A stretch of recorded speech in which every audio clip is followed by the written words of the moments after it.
한번 따라합니다. 아들 안에 있는 생명. 아들 안에 있는 생명. 아들 안에 있는 생명이라고 하는 주제로 오늘 본문의 말씀을 살펴볼 때 큰 은혜가 넘치게 되기를 간절히 원합니다. 요한 일서라고 하는 책은 성경에 들어있는 그 어떤 책보다도 가장 늦게 기록된 책입니다. 기록된 연대가 AD 90년에서 100년 사이라고 하니까 우리 주님께서 승천하신 후 약 60년 후에 기록이 되어졌습니다. 이미 그때는 여러 곳에 복음이 전해졌고 그 결과 많은 교회가 세워졌습니다. 사도 베드로나 사도 바울은 이미 순교하여 세상을 떠난 이후였습니다. 어떤 면에서는 한 시대를 마감하고 정리하는 시간이 된 겁니다. 바로 그 순간에 요한 사도는 하나님의 아들에 대해서 이렇게 담대하게 외치고 있습니다. 13절에 보니까 내가 너희에게 하나님의 아들을 믿는 너희에게 이것을 쓰는 것은 너희로 하여금 너희에게 영생이 있음을 알게 하려 합니다. I write these things to you who believe in the name of the Son of God, so that you may know that you have eternal life. 영생이라고 하는 말을 eternal life라고 번역해 놓았습니다. 영생이라고 하는 것은 한마디로 영원한 생명이라고 하는 뜻입니다. 그러나 이 세상의 그 누구도 영원히 살지는 못합니다.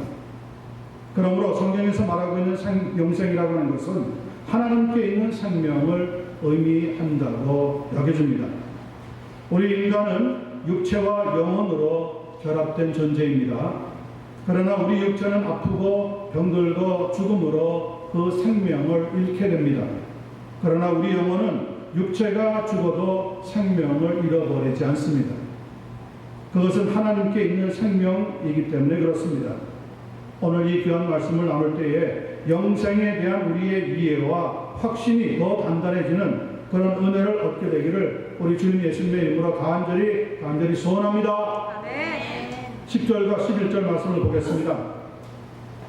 하나님의 아들을 믿는 자는 자기 안에 증거가 있고 하나님을 믿지 아니하는 자는 하나님을 거짓말하는 자로 만드나니 이는 하나님께서 그 아들에 대하여 증언하신 증거를 믿지 아니하였습니다. 또 증거는 이것이니 하나님이 우리에게 영생을 주신 것과 이 영생이 그의 아들 안에 있는 그것이니라.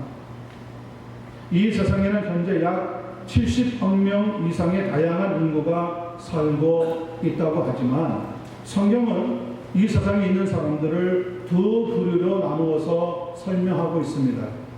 첫 번째는 하나님을 믿는 자, 두 번째는 하나님을 믿지 않는 자.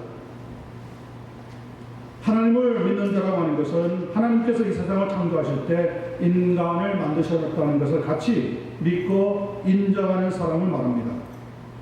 그러나 하나님을 믿지 않는 자라고 하는 것은 이 세상도 인간도 하나님께서 창조하신 것이 아니라 말 그대로 우연히 그리고 저절로 생겨났다고 주장하는 사람들을 말합니다. 저는 여러분들이 하나님을 믿는 사람으로 살아가기를 간절히 소원합니다. 그래서 하나님을 믿지 않는 사람들은 인간의 육신이 죽으면 그것으로 인생은 끝났다고 생각합니다. 그런데 우리가 학교 다닐 때에 물리학이라고 하는 것을 배웠는데 물리학에서는 제1열화학 법칙과 제2열화학 법칙이 있다고 배웠습니다. 이 열화학 법칙의 내용은 무엇이냐? 세상에서 소멸하는 것은 하나도 없다고 하는 겁니다. 그러니까 나무 한 그루가 있다가 불에 타서 없어진 것 같아도 실상은 없어진 것이 아니라 형태만 변한 것이지 다른 형태의 에너지로 이 세상 어딘가에 존재하게 된다는 겁니다. 그것이 열화학 법칙의 내용입니다. 없어지는 것이 없다는 거예요. 한번 생겨난 것은 무언가 형태가 달라진 것뿐이지 그 에너지는 남아있다는 거예요. 그런데 하나님의 형상으로 지음받은 인간이 서로 수명이 다 되어 죽었다고 해서 없어지고 만다는 것은 말이 안 된다는 거죠. 지난주 4일과 5일 양일간에 걸쳐서 이곳 캘리포니아에 진도 6.4와 7.1의 상당히 강한 지진이 일어났고 그 여파를 우리는 느낄 수가 있었습니다. 아마 여러분들 놀라셨을 겁니다.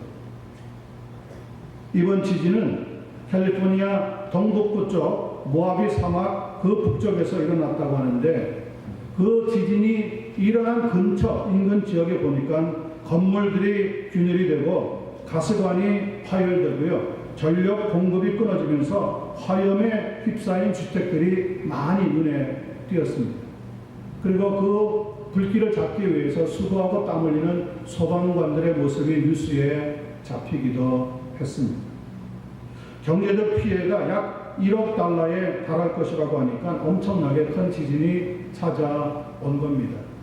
그래도 다행히 인명 피해가 없었다고 하니까 우리는 하나님께 감사할 겁니다. 이번 지진으로 인해서 일어난 화재가 여러 많은 집들을 불태웠는데 그렇게 불태운 집이 우리의 눈앞에서 사라졌다고 해서 그때 없어진 그 재료들이 사라진 게 아니라는 겁니다. 이 땅에 그냥 남아있다는 거예요. 어딘가 다른 에너지 기운으로 남아있다는 거예요. 하물며 사람이 죽는다고 해서 그 생명이 없어질 수가 있겠습니까? 그래서 본문 10절을 보면 하나님을 믿지 아니하는 자는 하나님을 거짓말하는 자로 만드는 것이라고 분명하게 말씀하고 있습니다. 그러므로 하나님을 믿지 않는 자들이 사람이 죽어 없어진다고 주장하는 것은 전혀 과학적이지도 않고 성경적으로도 받아들일 수 없는 괴론, 즉 괴상한 논리라고밖에 말할 수가 없다는 겁니다. 그렇다면 성경의 주장은 무엇입니까? 본문 11절을 보시기 바랍니다. 성경은 이렇게 말씀하고 있습니다. 또 증거는 이것이니 하나님이 우리에게 영생을 주신 것과 이 영생이 그의 아들 안에 있는 그것이니라. 우리에게 무엇을 주셨다고요? 영생을 주셨다고 말씀합니다. 아멘. 그리고 이 영원한 생명이 어디에 있다고 말씀합니까? 그의 아들, 즉 하나님의 아들이신 예수 그리스도 안에 있다고 성경은 분명히 주장하고 있습니다.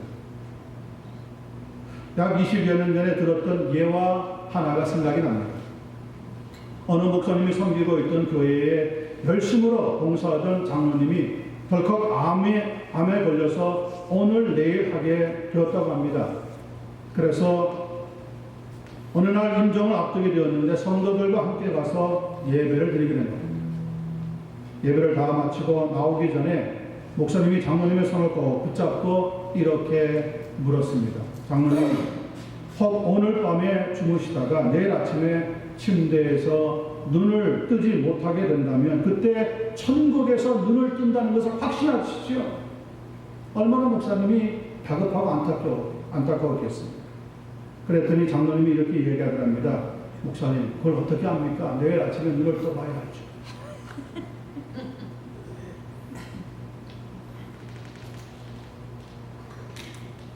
그뿐 아니라 미국에서도 은퇴를 다 하시고 80세가 좀 넘으신 연로한 목사님이 어느 교회에 방문하셔서 설교를 하게 되었답니다. 설교를 다 마친 뒤에 친교 시간에 한 젊은이가 그 은퇴한 목사님에게 물었습니다. 목사님은 돌아가시면 천국에 가신다는 것을 믿으십니까? 그 목사님이 뭐라고? 그걸 어떻게 믿죠? 죽어본 적이 없는데 나중에 두고 봐야죠. 여러분, 교회 안에 많은 사람들이 나와서 예배를 드린다고 하지만 이런 충격적인 발언을 하는 사람들이 상당히 많다는 거예요. 다시 말하면 내가 정말 예수님을 믿고 하나님의 자녀가 되었는지 아니 되었는지 영생을 가지고 있는 것인지 아닌지 구원에 대한 확신이 분명치 않다는 거예요. 오늘 본문은 뭐라고 얘기합니까? 증거는 이것이니 성경이 주고 있는 증거, 하나님이 우리에게 영생을 주신 것과 이 영생이 그의 아들 안에 있는 그것이니라. 여러분과 제가 분명히 믿게 되기를 간절히 소원합니다. 아멘. 예수님께서 영생에 대해서 직접 증거하시고 가르쳐 주신 말씀 두 곳을 살펴봅니다. 첫 번째는 요한복음 3장 16절 17절입니다. 하나님이 세상을 이처럼 사랑하사 독생자를 주셨으니 이는 그를 믿는 자마다 멸망하지 않고 영생을 얻게 하려 하심이라. 하나님이 그 아들을 세상에 보내신 것은 세상을 심판하려 하심이 아니요 그로 말미암아 세상이 구원을 받게 하려 하심이니라. 또 한 것은 요한복음 5장 24절입니다. 내가 진실로 진실로 너희에게 이르노니 내 말을 듣고 또 나 보내신 이를 믿는 자는 영생을 얻었고 심판에 이르지 아니하나니 사망에서 생명으로 옮겼느니라. 분명히 여기서 얻었고 또 옮겼다라고 하는 과거형의 단어를 사용하고 있습니다. 그 말은 하나님의 아들이신 예수 그리스도를 믿는 그 순간 믿는 자는 이미 영생을 가졌고 이미 사망에서 생명으로 옮겼다는 것을 확언시켜주는 말씀입니다. 믿고 또 믿게 되기를 간절히 기원합니다. 성도 여러분, 영생은 하나님의 아들을 믿음으로만 얻을 수 있는 것입니다. 이 믿음을 가지고 이 세상을 살아가는 동안 하나님이 주시는 귀한 평강의 삶을 살아가는 한 분 한 분 되시기를 우리 주님 예수님의 이름으로 간절히 축원합니다. 두 번째 12절 13절 말씀을 보겠습니다. 아들이 있는 자에게는 생명이 있고 하나님의 아들이 없는 자에게는 생명이 없느니라. 너무너무 분명하고 간결하게 성경의 말씀을 요약하고 있습니다. 생명이 있고 없고의 차이는 하나라는 겁니다. 하나님의 아들이신 예수 그리스도를 정말 믿느냐 안 믿느냐. 13절입니다. 내가 하나님의 아들의 이름을 믿는 너희에게 이것을 쓰는 것은 성경을 기록한 목적을 설명하고 있습니다. 너희로 하여금 너희에게 영생이 있음을 알게 하려 함이라. 성경이 기록한 목적이 분명하게 나타나고 있습니다. 왜 성경을 기록했다고요? 내가 이것을 쓰는 이유가 뭐라고요? 목적이 뭐라고요? 너희에게 영생이 있다는 겁니다. 너희는 누굽니까? 예수 그리스도를 믿는 성도인 우리에게 들려주시는 말씀입니다. 이와 아주 비슷한 말씀이 기록된 것이 또 한 권 있는데 그것은 요한복음 20장 30절과 31절입니다. 예수께서 제자들 앞에서 이 책에 기록되지 아니한 다른 표적도 많이 행하셨으나 오직 이것을 기록함은 너희로 예수께서 하나님의 아들 그리스도이심을 믿게 하려 하며 또 너희로 믿고 그 이름을 힘입어 생명을 얻게 하려 하심이니라. 이것을 가리켜서 기독교의 본질이라고 부릅니다. The essence of Christianity. 기독교의 본질. 그 기독교의 본질의 내용이 뭡니까? 예수님은 하나님의 아들이시고 메시아이시며 그리스도가 된다는 것을 믿고 그 예수 그리스도를 나의 주님으로 영접할 때 하나님의 자녀가 되는 은혜와 복을 얻게 된다고 하는 것입니다. 요한복음 1장 12절 말씀입니다. 영접하는 자 곧 그 이름을 믿는 자들에게는 하나님의 자녀가 되는 권세를 주셨느니라. Yet to all who receive him, to those who believe in his name, he gave the right to become children of God. 하나님의 자녀가 되는 그 은혜와 권세를 누구를 통해서 얻습니까? 우리가 예수 그리스도를 내 마음에 나의 구주로 영접하고 믿게 될 때 하나님은 축복으로 주시게 된다는 거예요. 본문 12절에도 보니까 아들이 있는 자에게는 생명이 있고 아들이 없는 자에게는 생명이 없다고 영생에 대한 구원의 확신을 우리에게 강하게 피력하고 있습니다. 1967년 12월 3일입니다. 지금으로부터 약 63년 전의 이야기인 것 같습니다. 세계 의학계에서는 기념비적으로 손꼽히고 있는 날로 여기는 날입니다. 그날 인류 최초로 심장 이식 수술이 성공하였습니다. 이 수술 직후 사망을 정의하는 문제를 놓고 세상이 발칵 뒤집히게 되어버렸습니다. 펄떡이고 있는 심장을 다루는 것은 그때까지만 해도 신의 영역으로 알려져 있었고 심장이라고 하는 것은 인간의 생명에 있어서 가장 중요한 상징적인 장비였으며 신학적으로 윤리적으로 법적으로 복잡한 문제를 내포하고 있었기 때문에 심장 이식 수술이라고 하는 것은 가히 생각할 수 없었던 그러한 시절입니다. 생각해 보세요. 심장을 이식하려고 하면 먼저 살아있는 심장, 신선한 심장이 있어야 합니다. 그렇다고 해서 그런 심장을 얻기 위해서 아직 살아있는 사람의 심장을 꺼낼 수는 없는 노릇입니다. 그것은 분명히 살인 행위에 해당하기 때문에 그런 거죠. 이런 딜레마를 딛고 남아프리카 공화국의 크리스천 버나드라고 하는 그 당시 45살 난 의사가 심장 이식 수술을 집도를 했습니다. 장소는 케이프타운에 위치했던 그룹 슈어 병원이라고 하는 것입니다. 대상은 심장 질환뿐만 아니라 당뇨, 간 부전, 신부전까지 앓으면서 생의 끝자락을 붙잡고 있었던 55세가 된 루이스라고 하는 남성이었습니다. 그리고 그에게 심장을 제공한 사람은 데니스라고 하는 25살 난 여성으로 교통사고로 인하여 이미 사망 신고를 받았지만 그녀의 심장은 아직 뛰고 있었습니다. 그런데 수술 직전에 이 의사 버나드에게 갑자기 불안이 엄습해 왔습니다. 내가 이 수술을 과연 성공적으로 집도할 수 있을까? 신의 영역으로 알려진 이 심장을 내가 감히 손댈 수가 있을까? 너무 두려운 가운데 그는 무릎을 꿇고 하나님께 간절히 기도를 먼저 시작했다고 합니다. 주님, 오늘 밤 저의 손을 인도해 주시옵소서. 그리고 아침 일찍 6시 13분에 시작된 수술이 장장 4시간 반에 걸쳐서 아침 10시 43분이 되어서야 끝나게 되었다고 합니다. 그리고 데니스의 심장이 루이스의 몸 안에서 다시 뛰기를 시작했던 겁니다. 의사 버나드는 이 순간 너무 감개무량하여서 자기의 일기책에 이렇게 기록을 남겼습니다. 푸르스름하다. 그래서 죽어가고 있던 심장이 붉은 빛을 띠면서 바로 그 순간에 두 개의 생명이 하나로 융합이 되었습니다. 그리고 한 남성이 새로 태어났습니다. 생명공학계에서 역사적으로 새로운 이정표가 세워진 순간이었습니다. 한 달 뒤에 의사 버나드는 두 번째로 심장 이식 수술을 성공적으로 마쳤습니다. 그 후에 세계 각지에서는 사이클로스포린이라고 하는 우수한 면역 억제제가 보급되면서 본물이 터진 듯이 심장 이식 수술이 허락이 되었고 지금은 인공 심장까지 만들게 되겠습니다. 그렇다면 여러분, 심장 이식 수술을 받았던 루이스는 얼마나 오래 살았을까요?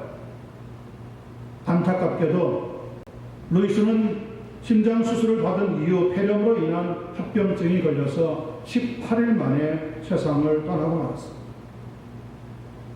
두 번째로 심장 이식을 받았던 환자는 1년 반 정도 생존해 있다가 세상을 떠났다고 합니다. 바로 이것이 신의 영역에 도전했던 인간의 한계였습니다.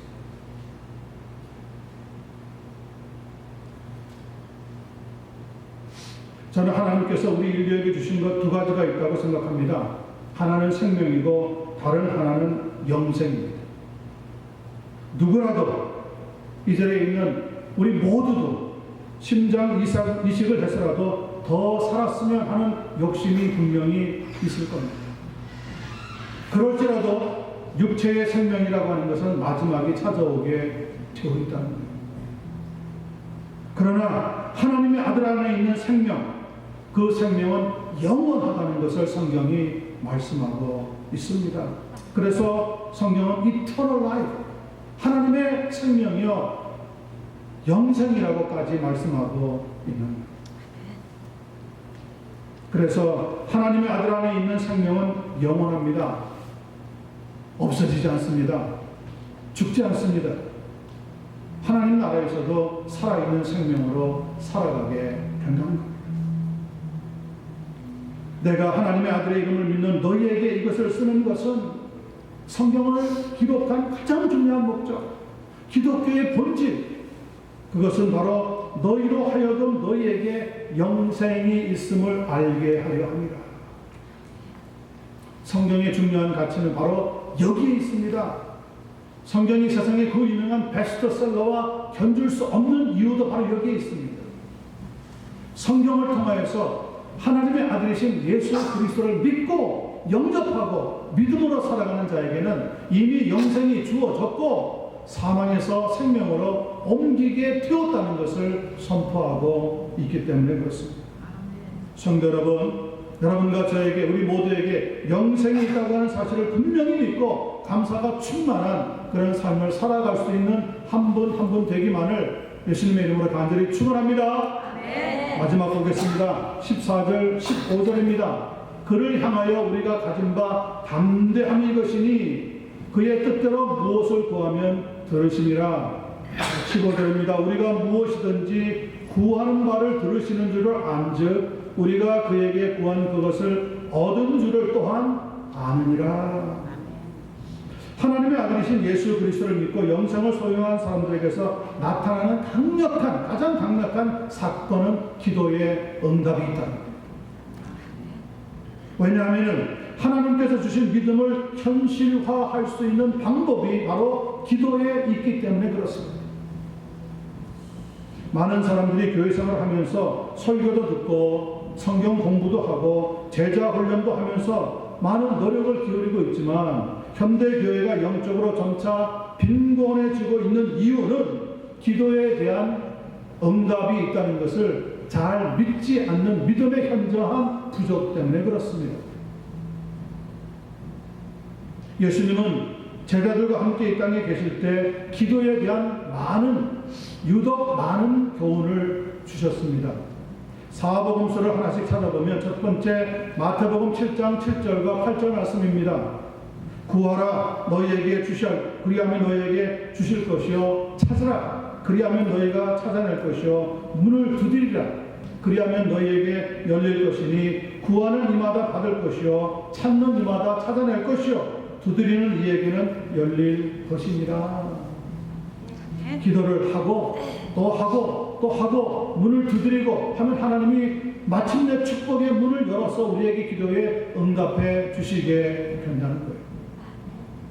두 번째 마가복음 9장 28절과 29절 말씀입니다. 집에 들어가심에 제자들이 조용히 묻자오되 우리는 어찌하여 능히 그 귀신을 쫓아내지 못하였나이까? 예수님이 대답하십니다. 기도 외에 다른 것으로는 이런 종류가 나갈 수 없느니라. 영적인 세계의 사악한 영인 귀신까지도 우리가 기도할 때 예수 그리스도 이름으로 기도할 때 그 기도에 강력한 능력이 들어있기 때문에 귀신도 쫓겨나게 된다는 거예요. 세 번째 누가복음 18장 1절입니다. 예수님께서 제자들에게 가르치신 말씀입니다. 너희는 항상 기도하고 낙심하지 말아야 합니다. 기도하는 성도는 낙심하는 순간 기도의 응답의 축복을 잃어버리게 되는 거예요. 낙심하지 않고 끝까지 말씀에 견딜 수 있고 그 말씀을 붙잡은 성도들에게 응답의 역사는 마침내 나타나게 된다는 겁니다. 요한복음 16장 23절 24절입니다. 내가 진실로 너희에게 이르노니 너희가 무엇이든지 아버지께 구하는 것을 내 이름으로 주시리라. 지금까지는 너희가 내 이름으로 아무것도 구하지 아니하였으나 구하라. 그리하면 받으리니 너희 기쁨이 뭐하리라? 충만하리라. 기도는 종교적인 기도와 믿음의 기도 두 가지 종류가 있습니다. 종교적인 기도는 자신의 희망사항을 아뢰는 겁니다. 하나님, 내 병 고쳐주세요. 하나님, 내가 사업을 잘해서 돈을 많이 벌게 해주세요. 하나님, 우리 자녀들이 성공해서 유명하게 해주세요. 한마디로 이렇게 하나님 앞에 기도하면서 이렇게 해주십시오, 저렇게 해주십시오. 하나님께 때를 쓰고 조르고 매달리는 것이 바로 종교적인 기도의 특징입니다. 이런 기도는 응답될 수도 있고 안 될 수도 있다는 것을 알아야 합니다. 그러나 믿음의 기도는 다릅니다. 믿음의 기도는 하나님의 말씀을 딱 붙잡고 기도하면서 하나님의 선하시고 기뻐하시고 온전하신 뜻이 무엇인지 분별하고 그렇게 해서 하나님 앞에 우리의 소원을, 믿음의 소원을 아뢰는 겁니다. 하나님께서 원하신다면 저를 온전히 써주시옵소서. 주님께서 보내신다면 어느 곳이든지 순종하겠습니다. 제가 어디에 가더라도 하나님의 영광을 드러내고 하나님을 부끄럽게 여기지 않는 사람이 되게 주시옵소서. 아멘. 이런 기도가 믿음의 기도이고 이런 기도에는 하나님의 응답의 역사가 반드시 나타나게 된다는 거예요. 야고보서 그래서 5장 15절과 16절은 믿음의 기도에 대해서 이렇게 설명합니다. 믿음의 기도는 병든 자를 구원하리니 주께서 그를 일으키시리라. 혹시 죄를 범하였을지라도 사함을 받으리라. 그러므로 너희 죄를 서로 고백하며 병이 낫기를 위하여 서로 기도하라. 그리고 결론적으로 이렇게 말합니다. 의인의 간구는 역사함이 크니라. 믿습니까 여러분?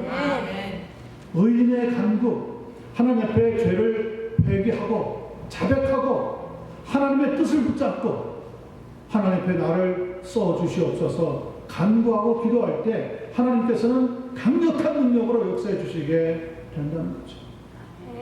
저는 우리 교회 성도님들이 그런 기도의 종으로 살아갈 수 있는 일평생이 되기를 간절히 소원합니다.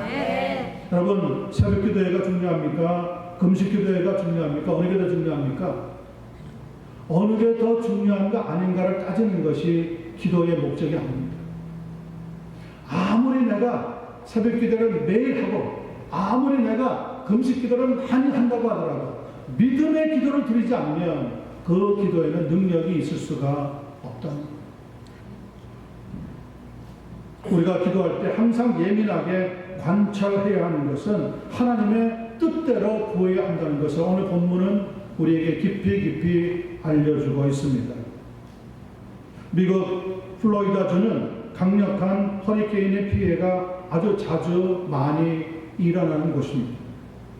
그런데 2005년 8월에 불어닥쳤던 초강력 허리케인 카트리라고 하는 것으로 인해서 약 1836명이 목숨을 잃었고요. 뉴올리언스 시 절반이 물에 잠기는 등 엄청난 피해가 속출한 적이 있었습니다.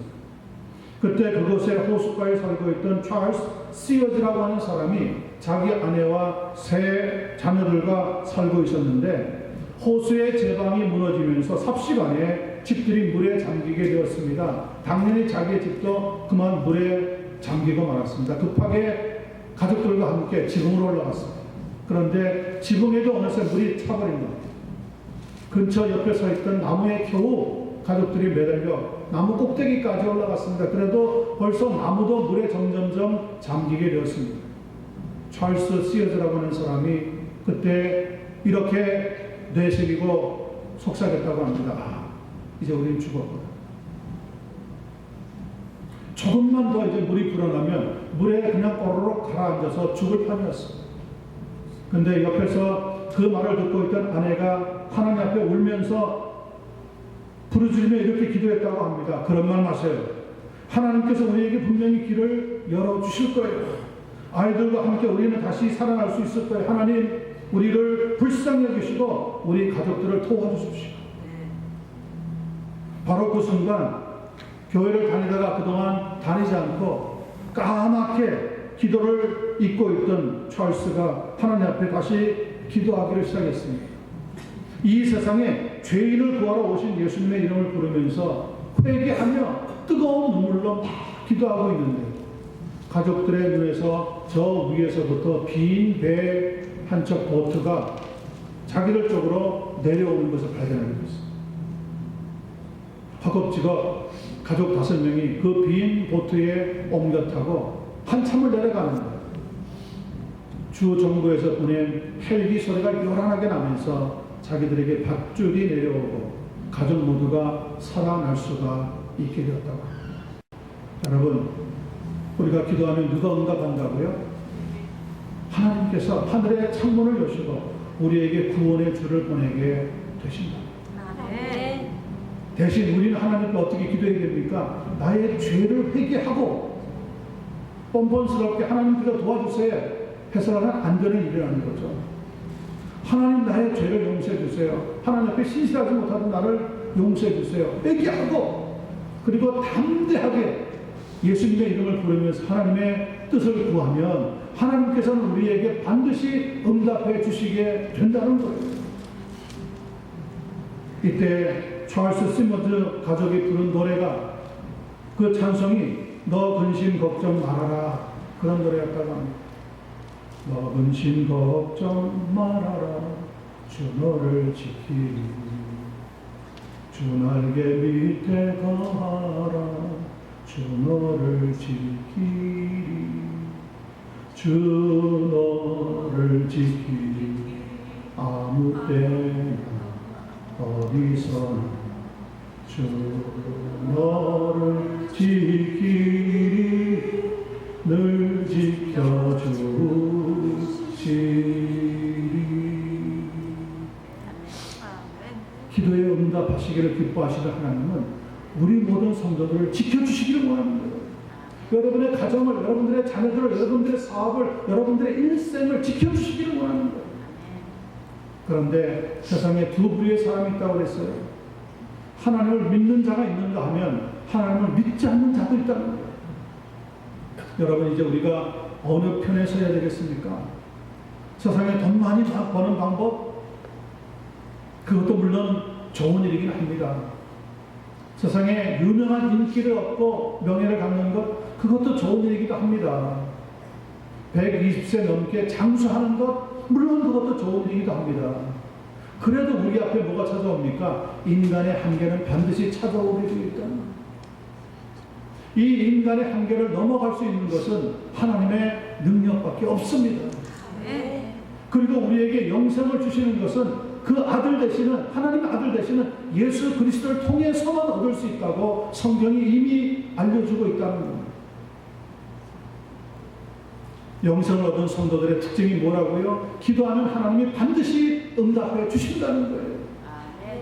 여러분 좋은 부모일수록 자녀들이 무엇을 요청하면 들어줍니까? 거절합니까? 들어주는 법이에요. 들어주는 법이에요. 아니 세상에 어느 부모가 아들이 떡을 달라고 그러는데 전갈을 줄 자가 있겠느냐 뱀을 줄 자가 있겠느냐 예수님께서 제자들에게 말씀하시며 하물며 하늘에 계신 너희 아버지께서 너희들에게 구하는 것을 응답해 주시며 좋은 것을 주시지 아니하겠느냐 성령을 주시지 아니하겠느냐 약속해 주셨다는 겁니다. 성도 여러분 하나님의 아들 안에 영생이 있습니다. 이 영생을 꽉 붙잡고 감사하며 평생을 하나님 나라 위에 강구하며 살아갈 수 있는 한 분 한 분 되시기만을 우리 구주 예수 그리스도의 이름으로 간절히 축원합니다. 기도하겠습니다.